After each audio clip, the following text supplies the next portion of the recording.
رب العالمين والعاقبة للمتقين والصلاة والسلام على سيد الأنبياء والمرسلين خاتم النبيين محمد وعلى آلہ وصحبہ اجمعین اما بعد۔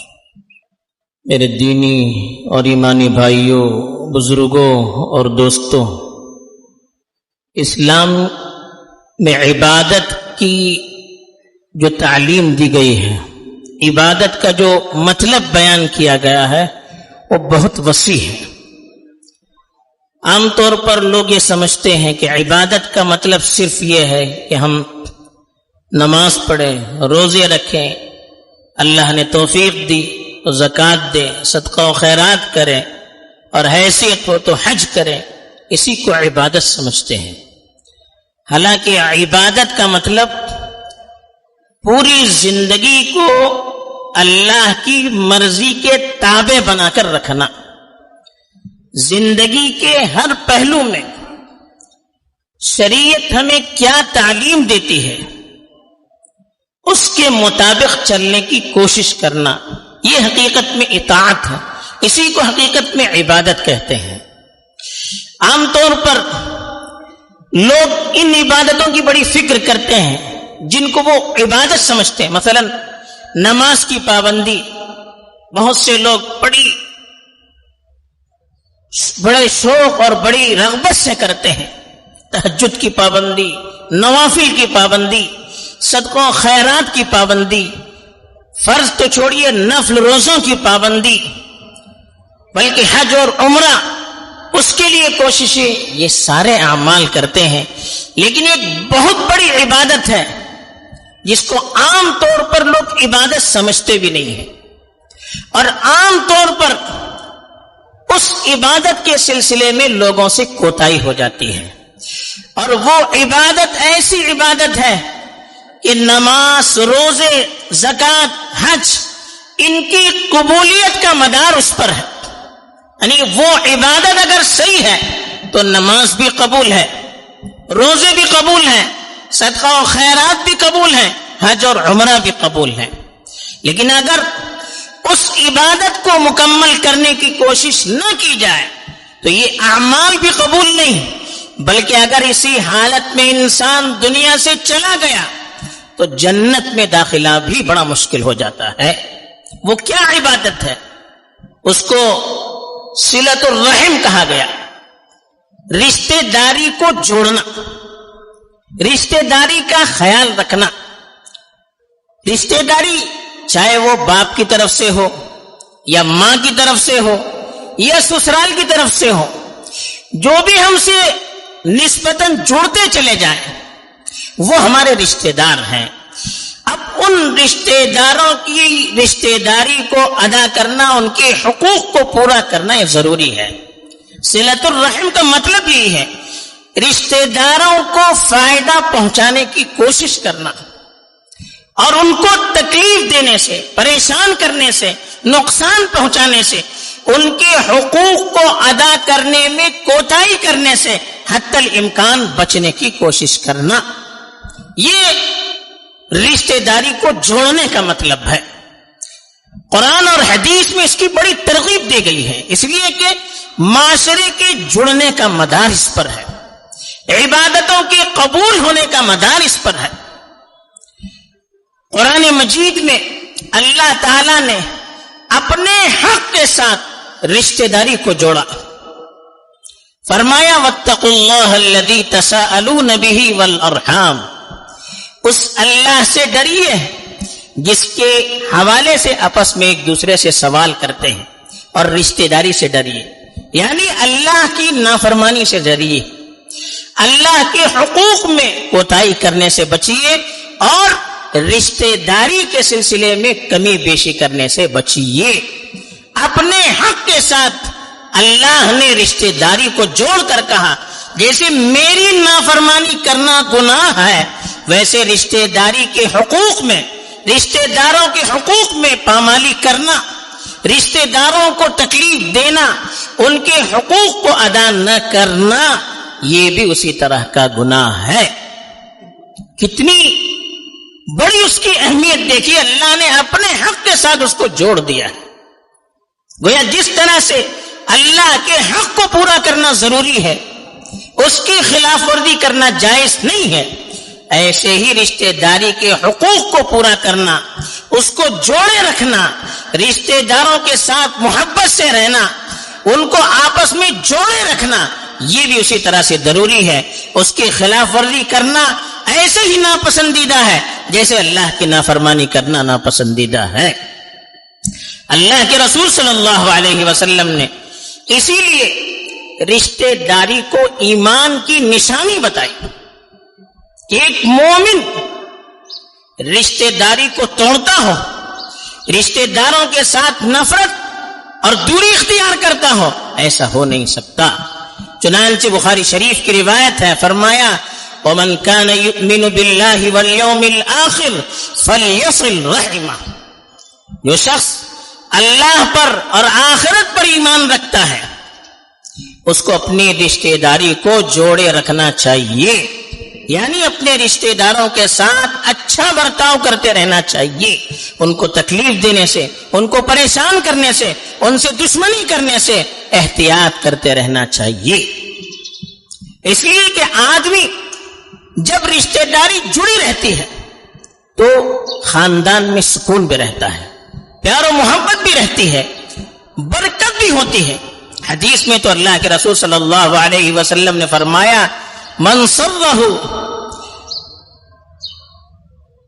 کہ جس کو یہ خوشی ہو کہ ان یطیل عمرہ وینسى اثرہ فلیصل رحمہ، او کما قال صلی اللہ علیہ وسلم، جو آدمی یہ پسند کرتا ہے اس کی عمر بھی طویل ہو، اس کا رزق بھی زیادہ ہو، تو اس کو چاہیے کہ وہ رشتہ داری کو جوڑے۔ رزق کی برکت رشتہ داری کو جوڑنے میں ہے، عمر بڑھنا رشتہ داری کو جڑنے سے ہے۔ اس کو اللہ تعالیٰ نے برکت کا، اللہ کے رسول صلی اللہ علیہ وسلم نے برکت کا ذریعہ قرار دیا۔ عام طور پر دیکھیے رشتہ داری کو جب توڑتا ہے آدمی الگ تھلگ رہتا ہے، ایک تو خود پریشان رہتا ہے، کبھی اس کو سکون نہیں آتا۔ آدمی بھائیوں سے، اپنے بھائیوں سے رشتہ توڑے ہوئے ہیں، باپ بیٹے کے اندر رشتہ برابر نہیں، میاں بیوی کے اندر رشتہ برابر نہیں۔ عام طور پر ایسے لوگ پریشان رہتے ہیں، دل میں سکون نہیں رہتا۔ دولت کتنی چاہے ہو، عہدے کتنے بڑے ہوں، لیکن دل سے اس کو سکون نہیں ملتا، اس لیے کہ اللہ کی رحمت، اللہ کی طرف سے برکتوں کا وعدہ رشتوں کو جوڑنے کے ساتھ جڑا ہوا ہے۔ حدیث میں آتا ہے کہ رشتہ داری نے اللہ کے سامنے فریاد کی تو اللہ نے کہا کہ جو تجھے جوڑے گا میں اس کو جوڑوں گا، جو تجھے توڑے گا میں اسے توڑوں گا۔ دوسری روایت میں کہا، رشتہ داری خود اعلان کرتی ہے من وصلنی وصلہ اللہ ومن قطعنی قطعہ اللہ، جو مجھے جوڑے رکھے اللہ اس کو جوڑے رکھتے ہیں، جو مجھے توڑ دیتا ہے اللہ بھی اسے توڑ دیتا ہے۔ تو اللہ کے جوڑنے کا مطلب کیا ہے؟ اللہ کی رحمت اس کے ساتھ رہتی ہے، اللہ کی مدد اس کے ساتھ رہتی ہے، سکون اس کے ساتھ رہتا ہے، اطمینان اس کے ساتھ رہتا ہے، جو رشتہ داری کو جوڑے رکھتا ہے۔ آج افسوس یہ ہے کہ ہمیں نماز روزے کی تو اہمیت بہت ہے، بہت سو کو بہت ہے، لیکن رشتہ داری کو جوڑنا اس کو عبادت نہیں سمجھتے۔ چھوٹی چھوٹی باتیں ہیں اس پر آپس میں جدائیاں ہو جاتی ہے، بھائی بھائی میں نفرت، چھوٹی سی بات، مجھے دعوت میں فون پہ بلایا کیوں، میں بات نہیں کرتا، میں ان کے گھر میں نہیں جاتا، میرے بچے کو اس نے ایسا کہا، میں اس کے تعلقات ٹوٹ گئے، بچے تو دوست ہو کے گھومنے لگے، اب ہمارے تعلقات ٹوٹ گئے، ذرا سا معاملات میں اونچ نیچ ہو گئی، اب جوڑنے کا کوئی سوچتا ہی نہیں، توڑنے ہی کا سوچتا ہے۔ افسوس تو یہ ہوتا ہے کہ میاں بیوی ایک گھر میں رہتے ہیں لیکن ایک دوسروں کے حقوق کو ادا کرنا اس کو عبادت نہیں سمجھتے۔ نماز کی پابندی، نوافل کی پابندی، روزوں کی پابندی، صدقہ و خیرات کی پابندی، تلاوت کی پابندی، لیکن بہت سی بیویاں ان ساری چیزوں کے بعد شوہروں کے حقوق ادا نہیں کرتی۔ شوہر کو خوش رکھنا، ان کا احترام کرنا، ان کی خدمت کرنا اس کو وہ عبادت نہیں سمجھتی. بہت سے ایسے لوگ ہیں گھر میں رہتے ہیں, میاں بیوی کی باتیں نہیں ہیں, اور غضب تو یہ ہوتا ہے کہ اولاد تک اپنے والدین سے دور رہتے ہیں. جب ماں اور باپ میں کچھ انبن ہو گئی, یا تو اس طرف آتے ہیں یا اس طرف آتے ہیں. بہت سے لوگ اچھے اچھے خاندان والے روتے ہیں بیچارے کہ میری اولاد میرا خیال نہیں رکھتی, میری بیویاں میرا خیال نہیں رکھتی, گھر میں کوئی حیثیت میری نہیں ہے. کیوں ہو رہا ہے یہ؟ حالانکہ اچھے خاندان والے.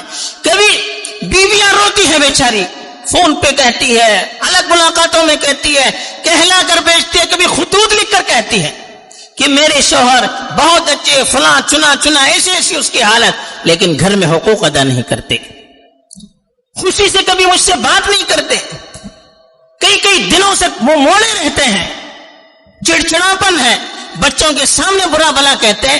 پھر ان بچوں کے اندر کیا تربیت ہوگی جب وہ دیکھیں گے کہ میرا باپ میری بیوی کو گالی دے رہا ہے؟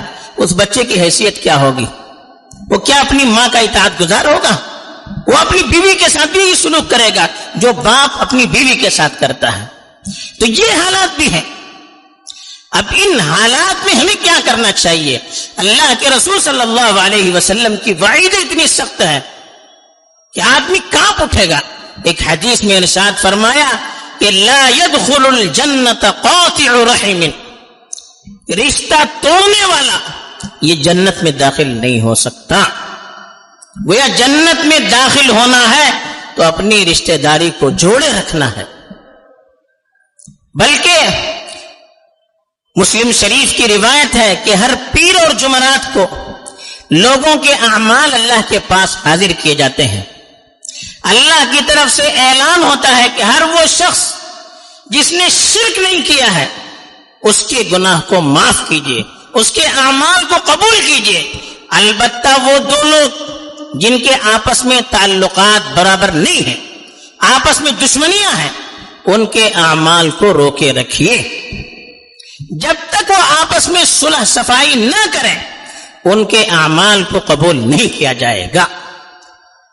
پھر عمل کر کے فائدہ کیا جب ہمارے آپسی تعلقات درست نہ ہو, جب گھر میں سکون نہ ہو, جب خاندان میں سکون نہ ہو, خاندان والوں کے حقوق ادا نہ کرتے ہوں, بچوں کے حقوق ادا نہیں کرتے ہوں. کبھی ایسا ہوتا ہے بچے سے غلطی ہوتی, بچے ہوتے ہیں, لیکن والدین کی طرف سے اتنی سخت سزا ہوتی ہے, سال ہر سال بچہ کے روتا ہے, لیکن اس کو گھر میں لینے کے لیے تیار نہیں, اس کی سننے کے لیے تیار نہیں, ان کے حقوق کو ادا کرنے کے لیے تیار نہیں. گویا کہ بالکل آنکھ کر دیا جاتا ہے. کل ہم کو بھی اللہ کے دربار میں جانا ہے. ہمارے بچے سے غلطی بھی ہم نے معاف نہیں کیا, تو کیا ہماری غلطی ہوگی تو اللہ معاف کریں گے ہم کو؟ ہم تو یہ چاہتے ہیں کہ مجھ سے غلطی ہو جائے تو مجھے معاف کیا جائے, تو میں کیوں دوسروں کو معاف نہ کروں؟ کرو مہربانی تم اہل زمین پر, خدا مہرباں ہوگا عرش بری پر. ہم زمین والوں پر رحم کریں گے تو آسمان والا ہم پر رحم کرے گا. ہم اگر رحم نہیں کریں گے تو پھر اللہ تعالیٰ کیسے ہم پر رحم کر سکتے ہیں؟ تو اس لیے رشتہ داری کے سلسلے میں ہمیں بڑی توجہ دینے کی ضرورت ہے. ایک اہم عبادت ہے, اس پر عمل کے قبول ہونے کا مدار ہے. اور حدیث میں یہاں تک فرمایا لا يحل لامرئ مؤمن ان يهجر اخاه فوق ثلاث, کسی ایمان والے کے لیے جائز نہیں ہے کہ 3 دن سے زیادہ اپنے بھائی سے دوری اختیار کرے.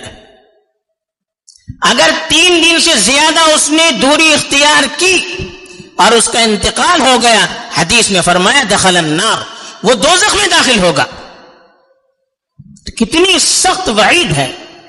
حدیث میں آتا ہے, مسلم شریف کی روایت ہے, ایک عورت کا تذکرہ کیا گیا کہ وہ عورت بڑی عبادت گزار, صدقہ و خیرات کرنے والی, لیکن اس کے پڑوسی کو اس سے تکلیف ہوتی ہے, اپنے پڑوسیوں کے ساتھ اچھا سلوک نہیں کرتی ہے. اللہ کے رسول صلی اللہ علیہ وسلم نے فرمایا وہ عورت جہنم میں داخل ہو گئی. دوسرے ایسے عورت کا تذکرہ کیا گیا جو نوافل کی تو اتنی پابندی نہیں ہے, بہت زیادہ نوافل پڑھنے والی یا نفل روزے رکھنے والی نہیں ہے, لیکن صدقہ و خیرات کرتی ہے اور اس کے پڑوسی اس سے خوش ہیں. اللہ کے رسول صلی اللہ علیہ وسلم نے فرمایا وہ جنت میں داخل ہو گئی. تو لوگوں کی جنت میں داخلے کے لیے کہا اس کے پڑوسی جب خوش رہیں تو خاندان والوں کی خوشی کتنی ضروری ہے. جہنم میں جانے والے کے سلسلے میں کہا کہ پڑوسی اس سے خوش نہیں ہے، کہا وہ جہنم میں چلا جائے گا. تو جب پڑوسی کے سلسلے میں اتنی اہمیت ہو تو اپنے شوہر کے سلسلے میں، اپنی بیوی کے سلسلے میں، اپنے باپ کے سلسلے میں، اپنے بیٹے کے سلسلے میں، اپنے بھائی کے سلسلے میں، اپنے رشتہ دار کے سلسلے میں کتنی تاکید ہوگی. تو اس کو ہمیں ایک اہم عبادت سمجھنے کی ضرورت ہے. بغیر اس کے کوئی عمل اللہ کے یہاں قبول نہیں ہوتا. ابھی رمضان کا مہینہ قریب آ رہا ہے اور رمضان جوڑنے کا مہینہ ہے. اس میں اور عبادت کی تو ہم خوب کوشش کرتے ہیں، خوب تلاوت پر تلاوت کرتے ہیں، نوافل کثرت سے پڑھتے ہیں، روزوں کی پابندی کرتے ہیں، صدقہ و خیرات کرتے ہیں، سب کچھ کرتے ہیں، لیکن رمضان جیسا بابرکت مہینہ گزر جاتا ہے، آپس میں دوستی نہیں ہوتی ہے، آپس میں جوڑ نہیں ہوتا ہے. پھر کیا فائدہ؟ آپس میں جوڑ پیدا کرنے کے لیے ایک دوسرے کو سلام کرنا چاہیے.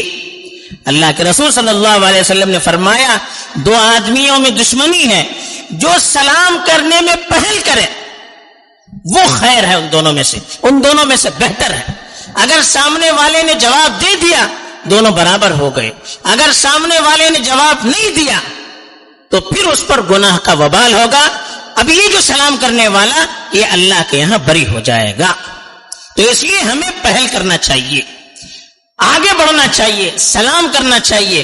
حدیث میں کہا ایک دوسرے کو ہدیہ دیا کریں، اس سے بھی محبت پیدا ہوتی ہے. اب رمضان کا مہینہ ایسے ہی ہدیوں کا سلسلہ رہتا ہے، تو خاص طور پر ان لوگوں میں جو ہمارے یہاں آتے نہیں ہیں، جن کے ہم جاتے نہیں ہیں، ان کے یہاں جائیں، ان کے یہاں ہدیے تحفے بھیجیں، تاکہ اس طرح سے محبت پیدا ہو. یہ نہیں کہ وہ نہیں آ رہا ہے تو ہم کیوں جائیں، ایسا نہیں ہونا چاہیے. ہمیں بڑھنے کی کوشش کرنی چاہیے. ہم چھوٹے بنیں گے، ہم آگے بڑھیں گے، اللہ کی مدد ہمارے ساتھ ہوگی. ہمیں اس پہلو پر خاص طور پر توجہ دینے کی ضرورت ہے. اللہ تعالیٰ مجھے بھی توفیق دے، آپ کو بھی توفیق دے. آمین. وآخر دعوانا الحمدللہ.